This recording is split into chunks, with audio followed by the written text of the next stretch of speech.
बेबायदि बुङा बुंदों नोंथाङा दामना हो नोंथांमोननि दायित्वआ बेखौ मिथिहोनाय रायजो होननानै ओरैनो बुंनाङा डोन्ट ब्लेम दि रायजोखौ ब्लेम दा हो आंखौ ब्लेम होयोबाथ' वेलकाम आङो नोंथांमोननि बायदि जानाखि निउस चेनेलाव बा पेपार मिडियायाव आङो गोबां बुंबाय आरोबाव नोंथांमोननि चेनेलनि गेजेरजों आरो खेबसेबाव बेखौनो रोखायै आं फोरमायनो लुगैयो जे थांनाय 4 जानुवारि खालि आसाम सरकारा बिथांखौ बोख्लायनायनि जाहोना बेनो जे चेयारमेना इन्टारिम पिरियडआव इन्टारिम एक्जिकिउटिभ काउन्सिलनि जानाखि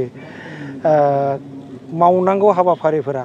बा BKWC 2020 एक्ट बायदि आयेन बायदि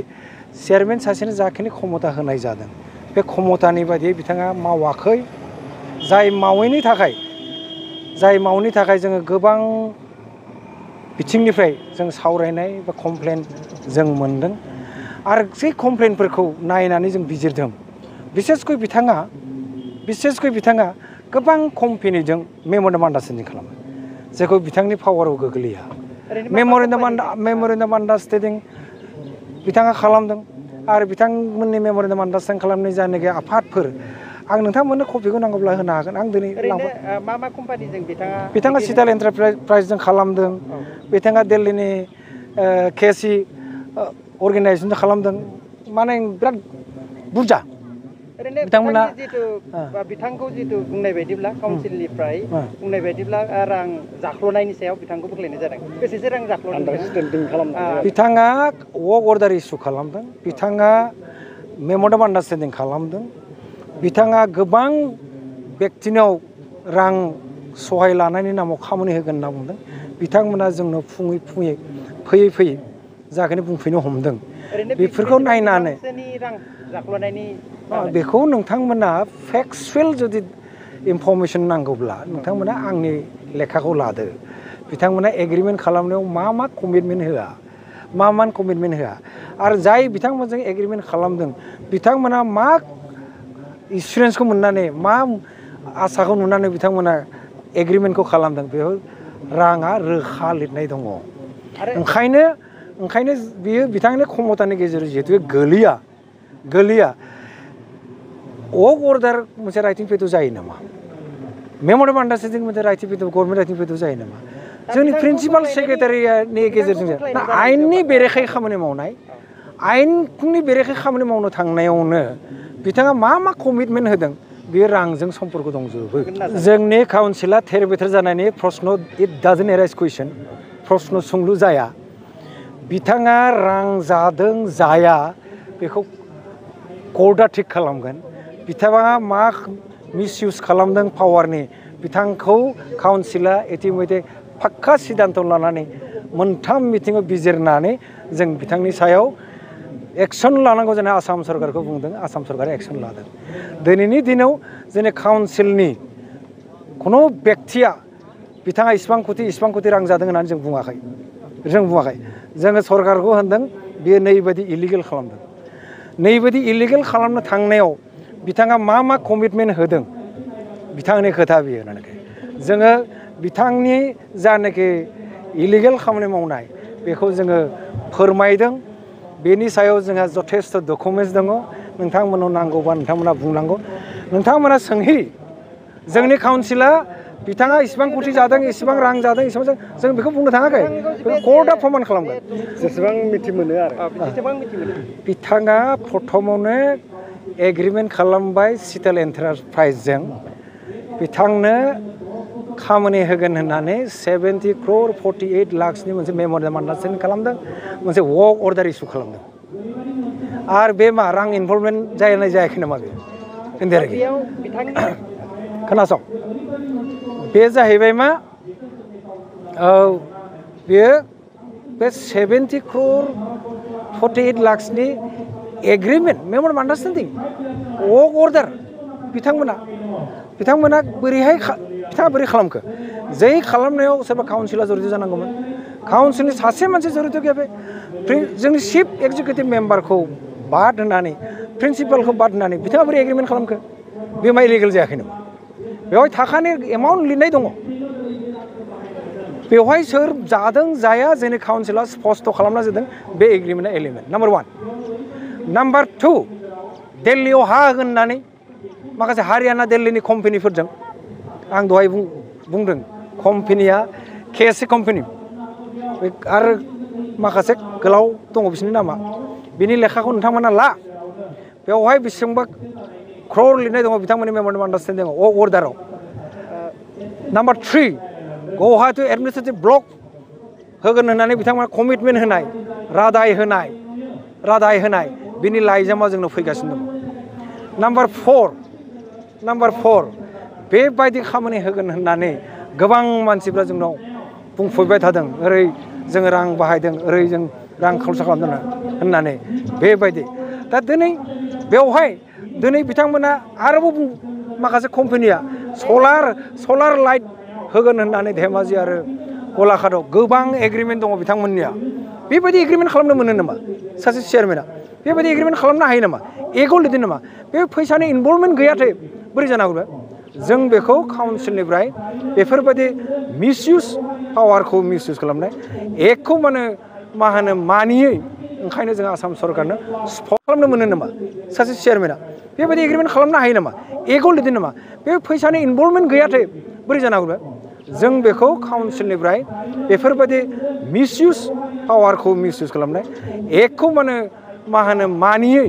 ओंखायनो जों आसाम सरकारनो स्पष्ट भाबै बुंदों he is डुइं this and date ओंखायनो जोंनि बुंनाय लोगो लोगोनो आसाम सरकारा जों 13सा सोद्रोमाया लिरनानै होनाय लोगो लोगोनो आसाम सरकारनो लिरनानै होनाय लोगो लोगोनो बिथांखौ 14 जानुवारि खालि बोख्लायदों जों बिथांखौ 14 जानुवारिनि आगोलसिम जथेस्थ सम होदोंमोन बिथांखौ सम होदोंमोन जे नोंथाङा थिग खालामना ला बिथाङा बे समसिम थिग खालामनो हायाखै जों लिरना होनायसिम बिथाङा थिग खालामनो हायाखै माबा बिथांमोना एखेबारे नटारि होदों माबा क्लिन चिट होदों माबि होदों खिन्थु जाय बिथांमोनजों बिथांमोना एग्रिमेन्ट खालामदों बिथांमोना मोननै हान्जायाबो जोंनि काउन्सिलखौ मा जुक्तियाव जाहाथा बेबायदि बदनामनि बाहागो खालामनो मोनो बिथां बे मोननै हान्जाजों जाया होनबा सुक्तिया बा बुजाफोराया बे मोननै हान्जाया मा आसायाव मा जुक्तियाव जोंनि काउन्सिलखौ बिथांमोना समालोचना खालामदों आरो दिनै नङा जाय बिथांमोना एग्रिमेन्ट खालामदोंमोन बिथांमोना जथेस्थ जोंनिया थांलाय फैलाय माबि धेर थाखा फैसा जोंहा थांबाय बेखिनिखौ फोरमाय सोरनो बे बिथांमोननि कम्पानि मोननैनि खोथा बियो कम्पानि मोनब्रै मोनबानि खोथा बियो आरो जाय एग्रिमेन्ट खालामदों बिथांमोननि खोथा बियो बिथांमोननो सों नोंथांमोना जुदि कम्पानि हिसाबै एग्रिमेन्ट खालामदोंब्ला जाय मानसिजों एग्रिमेन्ट खालामदों थाखा फैसानि लेना देना जादों नोंथांमोना सों बेखौ दा थाखा होआलासिनो नोंथांमोना मा जुक्तियाव खामानि मोनगोन सानदोंब्ला नोंथांमोना सों ओंखायनो जों होनदों काउन्सिला होनदों स्पष्ट भाबै होनदों बे इलिगेल जादों ओंखायनो जोङो बिथांखौ चेयारमेननिफ्राय बोख्लायदों फोरनि दायित्वआ सांबादिकफोरनि प्रेस मिडियानि दायित्वआ जे मोननै हान्जाया जे सुक्ति खालामदों मेम'रेन्डाम आन्डारस्टेन्डिं खालामदों बेवहाय माबाफोर थाखा फैसानि लेना देना जादोंना जायाखै नोंथांमोना सों फेक्सुयेलखौ नागिर बे नङा नोंथांनि बे सोंनाया रिभार्स जादों उल्था जादों रां जादोंना जाया रां जादों आं बेखौ होनो बे उल्था जादों बे सोंनाया थिग जायाखै बेखौ बिथांनो सोंनांगौ जोंनि नङा बिथांना मा थाखा जादों जाया रां जानाय सेप्टारखौ नोंथांमोना जों नागिरनांगौनि प्रयजन गैया बेयाव आं जानाय जायै बेखौ समा लागोन सयथ'आ सयथ' हिसाबै खारगोन आरो बेखौ नोंथांमोना जों होनगोन बेफोर खोथाया सम लागोन सानसे समाव मोगथाङाव फैजोबगोन केसा बोरै जायो माबा मोनसे असुबिदा दा जे गोरलै अबस्थायाव दङ केस होनायनि थाखाय जाय मानसिफ्रा हयथ' मा होनो रेडि दङ जाय मानसिफ्रा मा होनो इतिमध्य केस प्रसेसआव फैहोदों बेफोर खोथाया दा गोरलै अबस्थायाव दङ बेफोरखौ सावरायनाया थिग जाया 21 जिल्लायाव दुखु मोननाय फोरमायना बे नङा बे नंखाय आरो बे भित्तिहीन बेसलेस जोंनि काउन्सिला डिसिसन लादों आरो बे डिसिसन लानायाव नोंथाङा बे बिथांनि खोथाखौ बुंबाय थादों बिथ' चेयारमेन ना बिथाङाथ' बे मिटिङाव प्रेजेन्ट दंना मोनफ्रोमबो दा प्रेजेन्ट थानाय मानसिया दिनै गावस्रालांनानै बोख्लायजानायनि उनाव मा होनो धेमाजि जिल्लानिफ्राय लादों होनना बुंनाया बियो थिग जायाखै बे नंखाय मानो होनब्ला हाउसआव जा सिद्धान्त जादों बेसो जोंहा जाहैबाय मा जोङो सोर मावथ'नो खारन जोङो सानजारि नोगोर सिमेन्ट सापरियाव जोङो हेड अफिसखौ मानो लांदों हेड अफिसाव खामानि मावनो जोंहा मानसि गैया दिनै आसाम सरकारा धेमाजि जिल्लानि माखासे डिपुटेसन होदों आसाम सरकारा गुवाहाटीनि 4 अफिसारफोरखौ जोंनो एपइन्टमेन्ट होदों दिनै धेमाजियाव होनाय जोंनि फाइनान्स एन्ड एकाउन्ट्स अफिसार जोंनि इन्जिनियार जोंनि principal secretary Assam government officer बेफोर गुवाहाटीयाव जोंनो 4 अफिसार होदों जोंनो एपइन्टमेन्ट होदों दिनै बेवहाय माखासे खामानि मावनो धेमाजिनि हेड अफिसा थानाय हिसाबै जोङो खाथिनि मानसिखौ सोर गुवाहाटीनिफ्राय थांनानै सोर गलाघाट बा मा होनो दुधनैनिफ्राय थांनानै बेबायदि माने गरन्थ गैयै 5,000 होयो ना 6,000 होगोन बेखौ जों सावरायनानै खुनु गरन्थ गैया खुनु सिद्धान्तायानो इसेबां रां बुरजा मोनगोन होननानै बे परिबेसाव सोर मानसिया बेवहाय न' भारायाव माने साख्रि मावहैनो ओंखायनो जोङो सानजारि नोगोरनिफ्राय जों लानाय जादों बे स्पष्ट नोंथाङा बे गोरोन्थि जोंनि फाइनान्स एन्ड एकाउन्ट्स अफिसारा जोंनि सानजारि नोगोर अफिसाव फैयो जोंनि इन्जिनियारा सानजारि नोगोरनि अफिसाव फैयो मानो फैया सानजारि नोगोरनि अफिसाव प्राय एटेन्ड जायो बिसोर दरखार बिथांमोना जिहेतु डिपुटेसनाव हरजानाय एटाच खालामजोबनाय नङै समाव मानो फैनो दे बिसोराथ' दस्रा साबजेक्ट दङ आसाम सरकारनि गोबां गिलिर बुरजा डिपार्टमेन्ट दङ बिथांमोना बिसोर मावगासिनो जोंनि गुवाहाटीयाव जाय बिथांमोनखौ एन्ट्रान्स खालामदों 4 जों लिंहरब्ला फैनानै बे थाबाय थानाय खोथा बिसोरा मोनसे अफिस दङ लाइन डिपार्टमेन्टनि पेरेन्ट डिपार्टमेन्टनि बिथांमोना अफिसार जों लिंहरब्ला बिथांमोना फैयो सोर होनदों नोंथाङा बुंलाय नोंथाङा रादाब बुथुमग्रो रादाबनि खोथा गैया बेयाव रायजोफोरा जेबो उसुबिदा जाया सोर रायजोफोरा लोगो मोनाखै बुंलाय बे सरकारि अफिसारा साइन होआबा नों आंनि लेखाया खारा सरकारि अफिस जोंनो जाखिनि होदों बिथांमोननि बे जाखिनि खामानि टाइप बुनाय फाइल थिक खालामनाय बिथांमोना जोंना से रोखोमै 13.5 कोटी थाखायाव आन अफिसियेलि होना बेखौ बिसोर डिपुटेड बिसोर एन्ट्रास्टेड जोंनि अफिसाव बिथांमोना फैनानै बेखिनि खालामो बिथांमोना दस्रा बिबान थाया जोंनिया engineer and finance and accounts principal secretary बिलो गोदान काउन्सिल 13.5 कोटील' सानसेयावनो जोबो जों नायला सप्तासेयावनो जोबो बेयो नङा बेयो भित्तिहीन जोंनि काउन्सिला थांनाय रायजोफोरनि बुंनाया बेबायदि बुङा नोंथाङा दामना हो नोंथांमोननि दायित्वआ बेखौ मिथिहोनाय रायजो होननानै ओरैनो बुंनाङा डन्ट ब्लेम दि रायजोखौ ब्लेम दाहो आंखौ ब्लेम होयोबाथ' वेलकाम मा खामानिथ' स्पेसिफिक मानो थाखाय फैदों मादों नोंथांमोना रादाब बुथुमगिरि चेनेलनि मानसिफ्रा ओरैनो रायजोआ लोगो मोनाखै रायजोआ खामानि मावाखै रायजोनि खामानि मावाखै बेबायदि फोसावनांगौ दंथारोब्ला फोसाव उमुक इएमखौ लोगो मोनाखै थुमुक इएमखौ लोगो मोनाखै उमुक अफिसारखौ लोगो मोनाखै फोसाव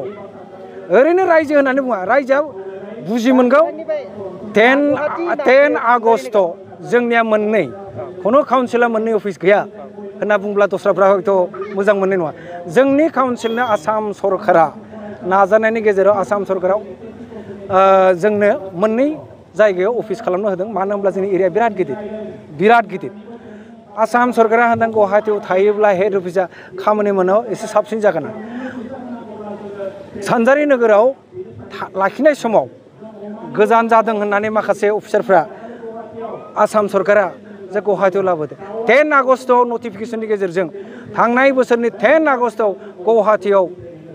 आसाम सरकारा नटिफिकेसननि गेजेरजों गुवाहाटीया हेड अफिस जाबाय एखे नटिफिकेसनावनो गांसे नटिफिकेसनावनो सानजारि नोगोराव मोनसे साब अफिस थागोन दिनै सानजारि नोगोराव माबा मोनसे खामानि मावनांगौ सानजारि नोगोराव मावनांगोन दिनै गुवाहाटी गवालपारा साउथ कामरुप ओरैजा मा होनो नगाव मरिगाव कामरुप ओरैजा मा होनो धुबुरी बङाइगाव नलबारि बरपेटा बिनि रायजोफोरा गुवाहाटीयाव खामानि मावनो हागोन दा जोङो मोननै अफिसावबो खामानि मावगासिनो दा ओरैबायदि मोजां दा गुवाहाटीयाव हेड अफिस आरो नोंथांमोननि चेनेला मा गेजेर नुदों आङो गुवाहाटीया हेड अफिस ना सानजारि नोगोरा हेड अफिस माथो गुवाहाटीयाव अफिसानो गैया बिट इज रं मेसेजखौ नोंथांमोना दा फोसाव आरो नोंथांमोननि चेनेलाव बेखौ मोनसे गोरों गोराया नटिफिकेसनखौ नायदोंना नाया बेबो थांनाय बोसोरनि नटिफिकेसन आरो बेखौ नोंथांमोना दिनै माखासे माखासे मिथि माखासे गोदान आक्रोशमूलक माखासे गोदान आफादनि दैदेनगिरि बिथांमोना होनदों मा होनो दाबो सानजारि नोगोरानो दङ होननानै आरो जोंथ' गासैबो माने हेड अफिसनि खामानिखौ जोंथ' गुवाहाटीआव मावगासिनो दं मेक्सिमाम जोंनि एग्जिकिउटिभ मिटिंआ दिल्लीयाव गुवाहाटी हेड अफिसावनो जायो दाखालि 13 तारिखनि मिटिंआव गुवाहाटीयावनो जादों प्रिन्सिपाल सेक्रेटारिया गुवाहाटीयाव एभेलेबल सानफ्रोमबो आरो बेखौ नोंथांमोना माखासे चेनेला सबबो नङा दै माखासे चेनेला फोसावदों जे हेड अफिसानो गैया हेड अफिसा सानजारि नोगोरावसो जाखो ना गुवाहाटीसो जाखो बेबायदि रं मेसेज नोंथांमोननि चेनेलाव बा पर्टेल निउसाव जेला फैयो बेखौ रायजोफ्रा मोजां मोना मानो होनब्ला गोरों गोराया बुजिगौ 10 आगस्टआवनो बियो नटिफाइ थांनाय बोसोरनि 10 आगस्टआवनो आरो नोंथांमोना जुदि दिनै बेखौ कुइसन खालामोब्ला अबे हेड अफिस होननानै नोंथांमोना बहा थागोन गुवाहाटीयाव जागासिनो दङ आरो बेखौ नोंथांमोना मानो दासो सोंखो मा गाहाय मावखांबा गुवाहाटीनि बड'लेण्ड भवनाव बिटिआरनि चिफ प्रमद बर' बिथाङा जोंनो बे बिल्डिंखौ बाहायनो थिनदों आरो बेनिख्रुइ मा नांगौ दिनैनि दिनाव जों बाहायदों बेनो जोंनि गेस्ट हाउस बेनो जोंनि अफिस जों मोजाङै जेबो माने 20-30 खान गारि पार्किं दङ दा सानजारि नोगोराव जोङो मोनसे अफिस खालामदों हेड अफिस लुनो थाखाय जों खालामनानै सानजारि नोगोरनि जानाखि अफिस बबे अफिसनिख्रुइ खम माने माबा फेसिलिटि गोनां बे 13.5 कोटी थाखाजों जोङो सानजारि नोगोराव जानाखि 2 storage ground floor and first floor गारि पार्किं दं बेयाव जोंना वाल जाजोब्बाय बेहाय गेट जाबाय बेहाय गासैबो सानजारि नोगोरनि जानाखि बेखौ नायफिननांसिगोन आं एक्जाक्ट बाजेट स्टेटमेन्टखौ बावबाय सोर बेथ' रिपेयारिं खालामनाय सानजारि नोगोराव जोङो मोनसे गेस्ट हाउस लुफुंनो हाबाय जोङो बायनाय नङा बेखौ जोंनिफ्राय जोङो लुफुंनाय बा लुखानायखौ जोङो जुदि बानना लायोब्ला जोंनि काउन्सिला बुंनांगोन बेखौ जों लुना ओंखायनोथ' रिन'भेसन खालामदों दिनैनि दिनाव काउन्सिला मोनसे गेस्ट हाउस दङ सानजारि नोगोर जों गुवाहाटीयाव बानायगोन दिनै एजुकेसन डिपार्टमेन्टआ बिटिआरनि बाहेरायाव थानाय स्कुलफोरनो जोङो थांनाय बोसोराव जेनाखि रां अनसुंथाइ होदों 44 गं स्कुल देग्लायबो जों 44 गं स्कुलनो रां अनसुंथाइ होगोन देग्लायबो जोङो माने मेरिटरियास स्टुडेन्टफोरनो रां अनसुंथाइ होदों देग्लायबो जोङो मा होनो इनसेन्टिभ होनो हायो नामा बेखौ नायदों जोङो बेखौ माने खालामगासिनो दङ जोङो माखौ खालामाखै 13.5 कोटी थाखा माखौ खालामाखै जों ओंखायनो मिनिस्टार बसुमतारी मानगोनां मिनिस्टार बसुमतारीनि जानाखि दैदेननायाव चिफ एक्जिकिउटिभ मेम्बार हिसाबै दैदेननायाव मोनसे ट्रेन्सपारेन्सि एकाउन्टेबिलिटि एन्ड गुड गभर्नेन्स जों बोरै होनो हायो बर' फिसाफोरनो बर' रायजोनो बेखौ जोङो मोनसे फोथायनाय दङ बिथाङा दैदेनलांगासिनो दङ माखासे पर्टेल निउसाव माखासे दैदेनगिरि बिथांमोना आक्रोशफोरा खुनु भित्ति गैयालासेनो नोंथांमोना सोंनांगौ सानजारि नोगोरनि अफिसा मोजां नंगौना नङा बेखौ सों सानजारि नोगोरनि गेस्ट हाउसा मोजां नंगौना नङा सों गुवाहाटीनि बर' कसारि वेलफेयार अट'नमास काउन्सिलनि हेड अफिसा सों नोंथांमोना मोजां नंगौना नङा बेहाय दै दंना गैया कारेन्ट दंना गैया नोंथांमोना सों निरापद भाबै बेहाय उन्दुनो हायो ना हाया गेस्ट हाउसाव नोंथांमोना सों आरो बिथांमोनखौ बुंनांगौ जे नोंथांमोना मा सिचुवेसनाव मा आसा खालामनानै दिनै बर' माहारियारि हिसाबै आं ओंखायनो होदों बे गोदान आफादा बर' माहारियारि आफाद जानो हाया बर' माहारियारि आफादनि थाखाय बिथांमोना स्पेस गैया बर' जातिया बिथांमोनखौ बोजबना लाया आं ओंखायनो होनदों बिथांमोना जुदि राजनैतिक दल हिसाबै जुदि घोषणा खालामना लायोब्ला आंहा बेहाय बुंनांगौ जेबो बिथांमोना जुदि राजनैतिक दल हिसाबै घोषणा खालामना लायोब्ला आंहा बेहाय बुंनांगौ गैया थांथों खालामथों भारत संबिधानाव मोनफ्रोमबो ओनसोलाव बा जोंनि सोद्रोमाफोरनि गेजेराव नागरिकफोरनि गेजेराव मोनसे उदां आफाद दाना लानो हायो नाथाय संबिधानाव दङ होननानै मोनथाय दङ होनना दाना लानाया बर' जातिनि गेजेराव मोनसे माहारियारि आफाद होननानै फोसावनो थांनाय बिथांमोना बर' साहित्य सभा दङ जोंहा दुलाराय बर' फरायसा आफाद दङ दुलाराय बर' आइजो अनसाय आफाद दङ जोंहा खौसेथि बर' सुबुं आफाद दङ जोंहा दुलाराय बर' हारिमु आफाद दङ बर' सिनियर आर्टिस्ट दङ बर' वमेन जास्टिस फराम दङ जोंहा इसिबां बुरजा माहारियारि बर' आफाद थासान्दियाव बिथांमोना माहारियारि आफाद दायोब्ला बे स्पेस गैया होननानै आं बुंदों स्पेस गैया होननानै गले गले बुंगोन बिथांमोना बे मिटिं मोनसे लिंनानै अमा जाहोगोन होननानै फोसावनाया बे थिग जाया बासि बासि माखासे मानसिफोरखौ केस होनाया बे थिग जाया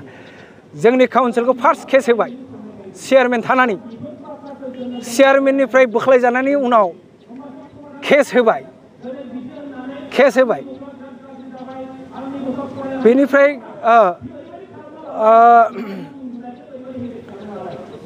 मेम्बार थानाय समावनो बिथाङा काउन्सिलखौ केस होबाय बिथाङाथ' दाबो मेम्बारनि दरमाहा हयथ' जाबाय थादों दरमाहानिबो जाबाय थागोन आरो काउन्सिलनि चिफखौ केस होगोन काउन्सिलनि मेम्बारफोरखौ केस होगोन बेयो स्ट्रं मोनसे बर' जातिनि थाखाय गाज्रि मेसेज बर'नि जानाखि बर' कसारि वेलफेयार अट'नमास काउन्सिलनि जानाखि एक्ट बेखौ दुर्बल खालामनायनि बाहेरा बे जेबो नङा बे केस होनायजों जोंनि बर' जातिखौ सिंखावनायनि बाहेरै